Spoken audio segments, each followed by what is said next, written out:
Hello guys, hello YouTube actually. I don't know why, but when I was trying to put my password, this happened.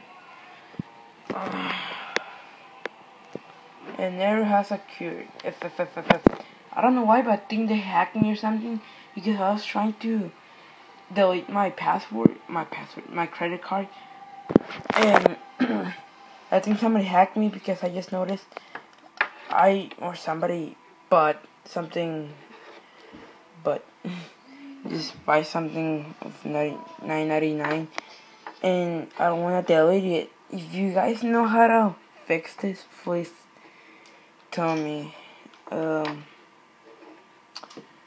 Leave a comment below or something, but please help me, guys. Oh, dang, I hate hackers.